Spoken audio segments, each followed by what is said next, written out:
출애굽기 20장 1절로 6절 우리 한 절씩 교도하도록 하겠습니다. 하나님이 이 모든 말씀으로 말씀하여 이르시되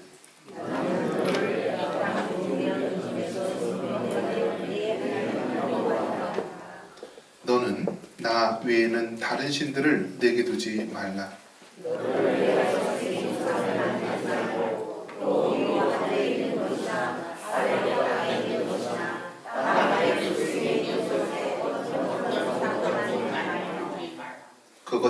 그것들에게 절하지 말며 그것들을 섬기지 말라. 나 내 하나님 여호와는 질투하는 하나님인즉 나를 미워하는 자의 죄를 갚되 아버지로부터 아들에게로 3, 4대까지 이르게 하거니와 나를 사랑하고 내 계명을 지키는 자에게는 1000대까지 은혜를 베푸느니라. 아멘. 잘 되고 있습니다. 말씀과 성령의 능력으로 됩니다.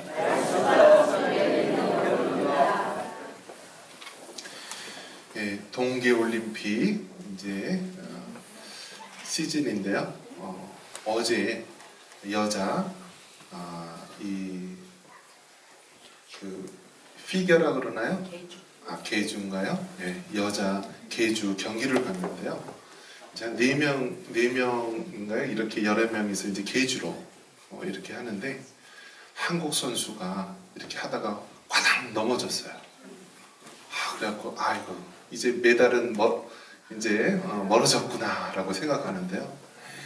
쾅 하고 엉덩방아로 쪄서 넘어졌는데 뒤에서 또 다른 사람이 탁 와서 바톤을 탁 이어받아서 하더니요.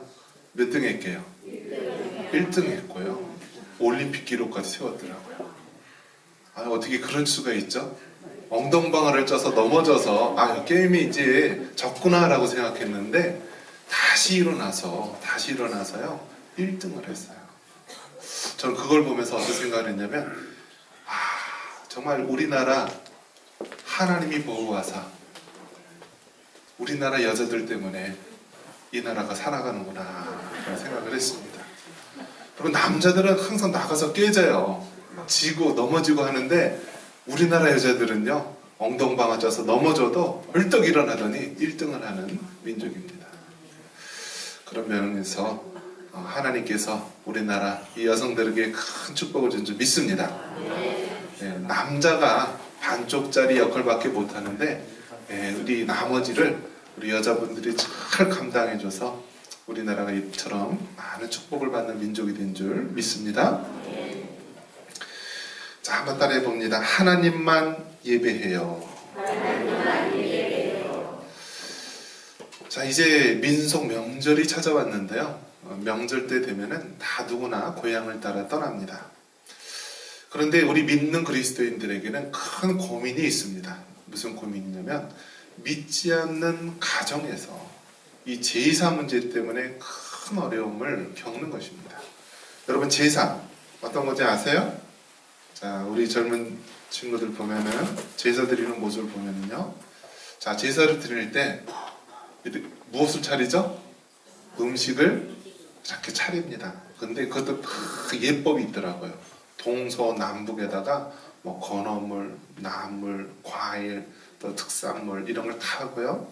이 앞에는 또 뭐라고 붙이죠?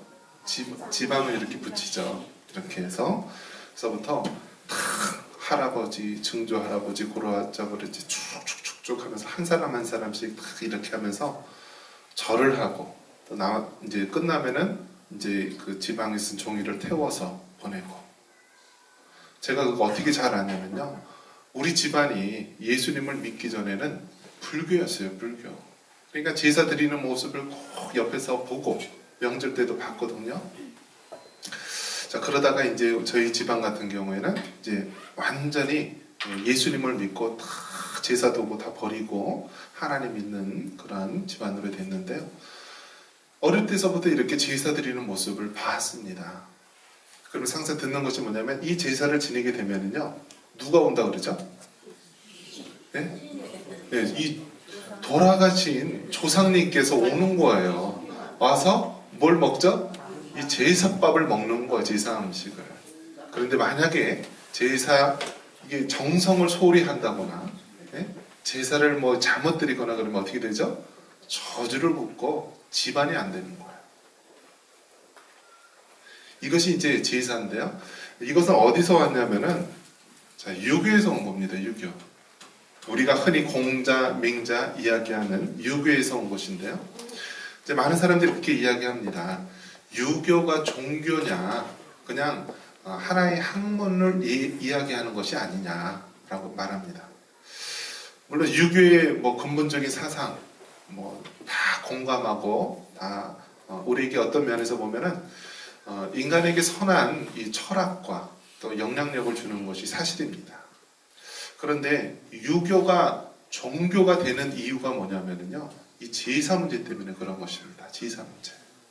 그냥 우리가 이 땅에 사는 모든 일상의 문제를 다루는 것이라고 한다면 유교는 더 이상 종교가 아닌데요.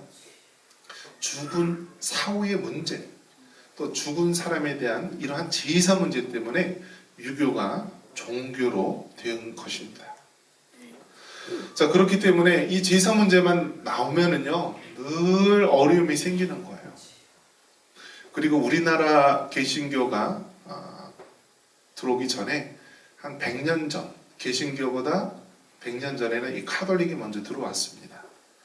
근데 카톨릭이 우리나라에 들어왔을 때 얼마나 많은 박해를 받았냐면요, 많은 사람들이 제사 문제 때문에 순교를 당하고 핍박을 받게 됩니다. 이 절두산, 서울에 가면은 절두산, 한강에 가면 절두산이라는 데가 있는데요.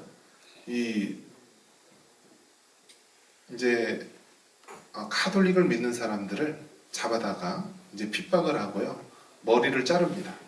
그러면 그 이 한강 이렇게 둔치 언덕인데 사람 머리를 댕강 자르면요, 머리가 떼굴떼굴 굴러와서 저 한강변에 이렇게 떨어진다라고 합니다.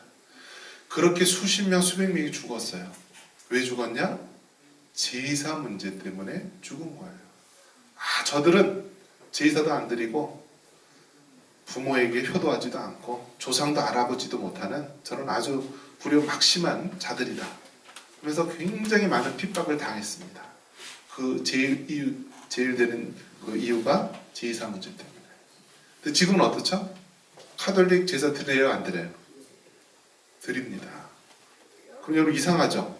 아니, 그때는 제사 문제 때문에 안 드린다고 그렇게 많은 사람이 죽었는데 어떻게 지금은 제사를 드릴까요? 어떻게 드리죠? 왜 그럴까요? 그것은요, 우리 개신교 쪽에서는 제일 첫째 되는 권세가 어디에서 나오죠? 성경 말씀에서 나오는 거예요. 그런데 카톨릭에서는 제일 되는 권세가 어디서 나오죠? 교회에서 나온다고 봅니다. 그럼 그 교회의 최고 수장이 누구예요? 교황으로 보는 거예요. 그렇기 때문에 성경에 아무리 제사를 드리지 말라 해도요, 이 교황의 말 한마디에 드려도 된다. 그 나라의 문화이기 때문에 거기 맞춰서 드려도 된다 하면은 바뀌게 되는 것입니다. 그래서 지금은 오히려 저런 카톨릭 쪽에서는 제사 문제는 자유롭게 드리게 되고요. 또 우리 개신교 쪽에서는 제사를 드리지 않는 것을 우리가 원칙으로 하고 있습니다. 자, 제사 문제는 이처럼 종교에 관련된 문제, 죽음 사후의 문제를 다루기 때문에 그런 것입니다. 자, 그럼 여러분에게 한번 물어볼게요. 제사는 죽은 사람, 조상들, 부모님들, 돌아가신 분들이 와서 제사상, 제사밥을 먹고 이 복을 빌어주는 그런 의식입니다. 그러면 한번 돌이켜 보면은 누가 잘 되려고 제사 드리는 거예요?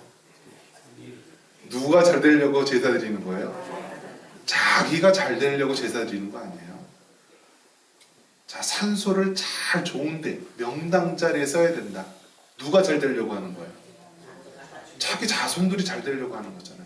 그러니까 그 이면에는 무엇이냐면요, 이기적인 거예요. 내가 잘 되기 위해서 하는 거예요. 실상은 부모님에게 효도하고 뭐 조상들을 잘 섬기기 위한 것이라고 하지만 그 이면에는 개인의 욕심과 또 자기가 잘 되기 위한 그러한 이기적인 마음이 자리 잡고 있는 것입니다.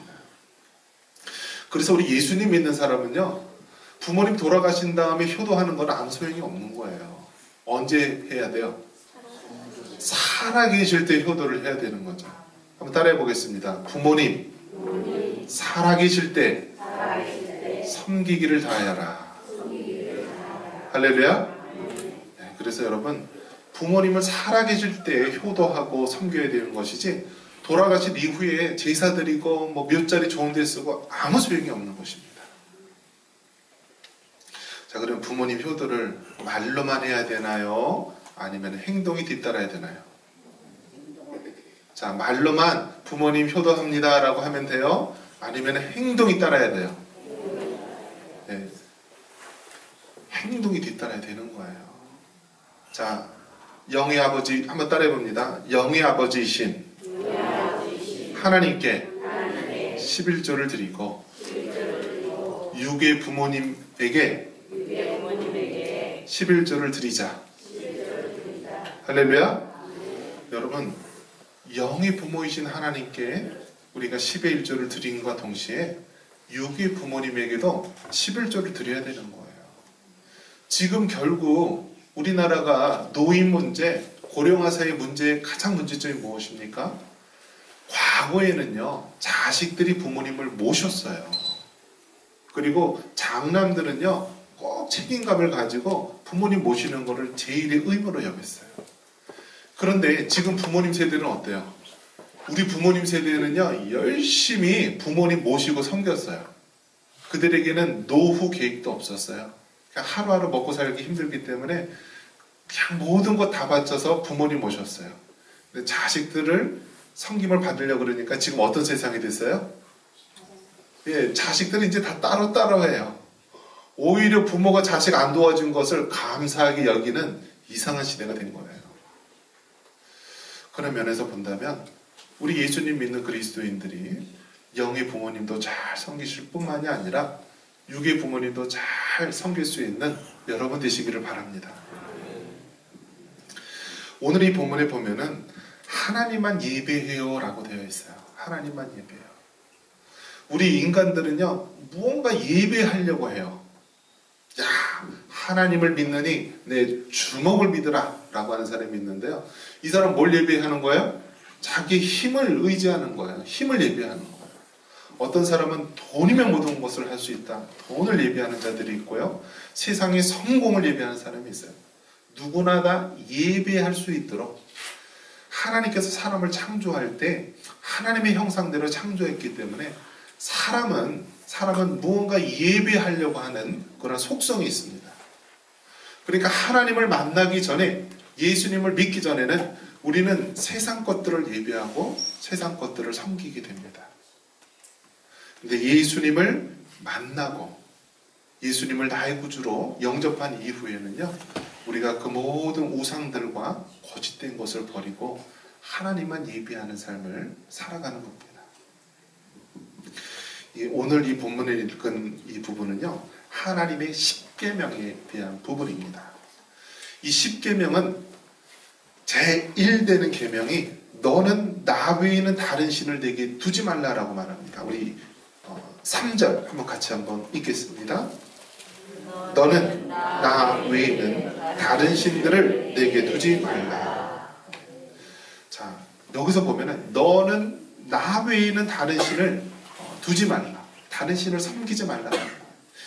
이 1계명 때문에 기독교가 다른 종교와 많은 부딪힘이 있는 것입니다. 만약에 1계명에 너는 하나님도 섬기고 다른 종교의 신을 섬겨도 된다라고 한다면 우리는 이렇게 부딪힐 이유가 없어요. 그런데 성경의 1계명은 바로 유일하신 하나님, 너는 나 외에는 다른 신을 섬기지 말라, 두지 말라. 이 계명 때문에 그토록 많은 사람들이 예수님을 믿는 것 때문에 핍박을 받고 고난을 받고 심지어는 순교의 제물로 희생이 되기도 하는 것입니다.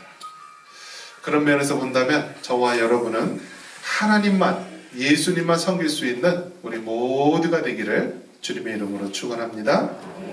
자, 2계명은 무엇인가? 한번 2계명 같이 한번 보겠습니다. 4절입니다. 너를 위하여 새긴 우상을 만들지 말고 또 위로 하늘에 있는 것이나 아래로 땅에 있는 것이나 땅 아래 물속에 있는 것에 어떤 형상도 만들지 말며. 2계명은 뭐예요? 우상을 만들지 말라라는 거예요. 우상. 그래서 하늘에 있는 것, 땅에 있는 것, 땅 아래 물속에 있는 것에 어떠한 형상도 만들지 말고 섬기지 말라라는 거예요. 그러니까 여러분, 우리가 예수님 믿는 게 힘든 이유가 뭐냐면요, 만약에 딱 어떤 눈에 보이는 형상을 딱 보여주고, 예를 들어 금송아지를 딱 보여주면서 이것이 너희를 구원한 신이다 라고 믿으라 라고 하면 믿기 편할 거예요. 왜냐하면 눈에 보이니까. 그런데 우리가 믿는 하나님은요, 영이신 하나님이기 때문에 보이지가 않아요. 그렇기 때문에 예수님 믿는 신앙이 참 어려운 거예요. 그러니까 어떤 유혹을 받느냐면요, 우리 기독교 역사에 보면은 눈에 보이지 않는 하나님을 믿으라고 해야 되는데 너무 어려운 거예요. 그러니까 자꾸 눈에 보이는 형상을 만들어요. 그래서 대표적인 게 뭐예요? 우리가 성당에 가면 제일 문 앞에 있는 게 뭐예요? 마리아상이잖아요. 그러니까 마리아상을 보면서 믿으라는 거예요. 섬기라는 거예요. 내가 기도하는 것보다 마리아한테 구하면은 마리아는 예수님의 육신의 어머니니까 기도를 더 잘 들어준다. 그러면서 마리아 숭배 세상이 나옵니다. 그래서 마리아도 죄성을 가진 인간에 불과하지만은 어느 지경까지 올려놓냐면 마리아는 무죄하다, 죄가 없다라고 보고요. 또 마리아는 죽음을 보지 않고 하늘로 승천했다 해서 마리아를 신의 위치까지 만들어 놓았습니다. 또 어떻게 됐나요? 이 초대교회 이후에 중세 때 타락할 때 보면은요, 자꾸 뭔가 눈에 보이는 우상을 만듭니다. 그러면서 이 뼈를 보입니다. 이것은 도마의 뼈인데 이 도마의 뼈를 몸에 지니고 다니면은 하나님께서 우리를 지켜주십니다. 그러니까 자꾸 눈에 보이는 우상으로 우리의 기독교 신앙을 대체하려고 하는 유혹을 받습니다. 2계명에 우상을 섬기지 말라. 그런데 이 1계명과 2계명 사이에 보면은요, 우리가 믿는 하나님을 어떤 하나님으로 말하고 있냐면은 우리를 구속하여 주신 하나님으로 표현하고 있습니다. 우리 2절 한번 같이 한번 읽겠습니다. 나는 너를 애굽 땅 종되었던 집에서 인도하여 낸 내 하나님 여호와니라. 출애굽기 20장에 나온 이 하나님은요, 나는 너희를 애굽에서 인도하여 낸 여호와 하나님이다 라고 말합니다. 여기서 애굽은 어딘가요? 애굽은요, 하나님을 만나기 전, 즉 죄악된 세상을 만나는 것입니다. 이스라엘 백성이 애굽에서 약속의 땅 가나안으로 가는 것은요, 우리가 하나님을 만나기 전 이 세상에 속하는 상태를 말하는 것입니다. 그런데 예수님을 통하여서 우리가 하나님의 자녀로 된 것을 말하는 것입니다. 그렇기 때문에 나는 너를 애굽에서 인도하여 내 하나님 여호와다라는 말은 나는 너를 죄악의 상태에서 구원하여 낸 내 하나님 여호와다라는 말씀입니다. 하나님만 예배해요. 우리 인간들은 항상 무언가 예배를 하려고 합니다. 예수님을 안 믿는 그 사람도 무언가 예배를 하려고 해요. 근데 성경은 분명하게 너희는 하나님, 여호와 하나님만 예배하라 라고 말씀하고 있습니다. 아까 제사 문제가 나와서 말하지만, 자, 그렇다면 제사에 대해서 여러분 어떻게 해야 됩니까? 제사에 대해서. 제사를 그러면 집안 중에서 나 혼자 믿는데 제사를 드릴 때 어떻게 해야 됩니까? 큰 고민이죠. 자, 성경 한번 찾아보겠습니다. 마태복음 10장 16절. 마태복음 10장 16절.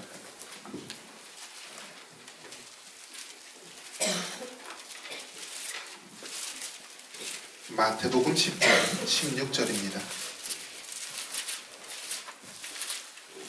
네, 한번 같이 한번 읽습니다. 보라, 내가 너희를 보냄이 양을 이리 가운데로 보낸가 같도다. 그러므로 너희는 뱀같이 지혜롭고 비둘기같이 순결하라. 자, 예수님께서 제자들에게 복음을 전하러 보냅니다. 보내면서 하는 말이 뭐냐면, 내가 너희를 보냄이 양을 이리 가운데, 늑대 가운데로 보내는 것 같다라고 하면서 두 가지를 말씀해 줍니다. 한번 따라해 봅니다. 뱀같이 지혜롭고 비둘기같이 순결하라. 할렐루야. 이 말씀은요, 우리가 안 믿는 세상을 향하여서, 또 안 믿는 집안을 향하여서 우리 그리스도인이 가져야 될 마음입니다. 우리가 믿음을 지켜야 돼요. 신앙을 지켜야 돼요. 그래서 비둘기처럼 순결한 믿음을 지켜야 되는데, 한편으로는 어떻게 해야 돼요? 뱀처럼 지혜를 가지고 있어야 된다라는 거예요. 여러분, 우리가 성경에 보면은 무조건 뱀은 사탄으로 이렇게 동일시하는데요. 뱀이요, 성경의 문맥상 보면은 긍정적인 면으로 말할 때가 있어요. 예를 들면, 이스라엘 백성이 광야에서 불뱀이 물려 죽을 때, 이제 모세를 통하여 놋뱀을 만들어서 들어라. 그러면 누구든지 그 놋뱀을 바라보면 살리라라고 했어요. 그래서 이 놋뱀은 예수 그리스도를 상징하는 것인데요. 자, 이 뱀도 바로 좋은 의미로 사용이 된 것이죠. 오늘 여기서 봐도 뱀같이 지혜롭게 행해야 된다라고 말씀합니다. 안 믿는 집안 사람들, 안 믿는 그 가족들 얼마나 어렵습니까? 우리 믿음과 신앙을 지켜야 돼요. 그러면서 한편으로는 우리가 뱀처럼 지혜를 달라고 하나님 앞에 구해야 되는 거예요. 그래서 어떤 분은 이 시댁이나 믿지 않는 집안들 보면은요, 항상 잘해야 되는 거예요. 굉장히 잘해야 되는 거예요. 그래서 미리 가서 뭐 음식장만이라든지 모든 것, 명절 준비라든지 다 하고요. 또 용돈도 더 어떻게 해요? 다른 사람보다 더 두둑히 준비를 해줘야겠죠. 더 잘하는 거예요. 그러면서 제사에 대해서 절하는 부분, 또 섬기는 부분에 대해서는 나는 그리스도인 예수님 믿는 사람이고 성경에서는 이렇게 금지하기 때문에 이것은 내가 못할 것 같습니다 하면서 그 부분에 대해서 지혜롭게 빠져나와야 되는 거죠. 그래서 남들 절할 때 절을 하지 않는 방법, 또 아니면 아예 제사 드릴 때는 미리 양해를 구하고 어떻게 빠지는 방법, 그것은 정말 상황에 따라 다 다른 것이죠. 자, 그래서 여러분 정말 우리가 하나님만 예비를 해야 됩니다. 설 명절 때, 제사 문제 때, 또 여러 가지 영적인 전쟁 가운데 있을 때 오늘 이 말씀처럼 우리는 하나님만 예비해야 되는 거예요. 그러기 위해서는 뱀처럼 지혜롭고 비둘기처럼 순결한 믿음을 우리가 붙잡아야 되는 것입니다. 예배자로서 하나님께서 어떤 축복을 주시냐면요, 다시 성경 돌아와 봐서 우리가 마지막으로 한번 읽겠습니다. 자, 5절과 6절을 한번 같이 한번 읽겠습니다. 그것들에게 절하지 말며 그것들을 섬기지 말라. 네 하나님 여호와는 질투하는 하나님인즉 나를 미워하는 자의 죄를 갚되 아버지로부터 아들에게로 3, 4대까지 이르게 하거니와 나를 사랑하고 네 계명을 지키는 자에게는 천대까지 은혜를 베푸느니라. 자, 여기서 보면 여호와 하나님은 질투하는 하나님이라고 말씀하면서 우상을 섬기면은 아버지로부터 아들에게로 3, 4대까지 하나님께서 진노하시지만 또 하나님을 섬기고 예배하는 자에게는 천대까지 은혜를 베푼다라고 말합니다.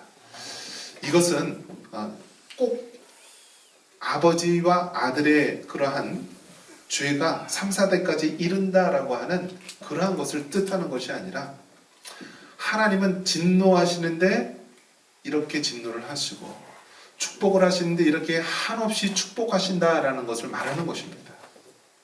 여러분, 예배를 잘 드리면요, 그 집안이 정말 하나님의 축복의 가문이 되는 것입니다. 성경의 많은 인물, 하나님을 바로 알고 하나님을 예배했기 때문에 이런 놀라운 축복을 받은 것입니다. 이제 우리 모든 성도 여러분들, 하나님만 예배함으로 여러분의 집안이, 여러분의 가문이 축복의 강물이 넘쳐나고 믿음의 명문 가문 되시기를 주님의 이름으로 축원합니다. 이 시간 우리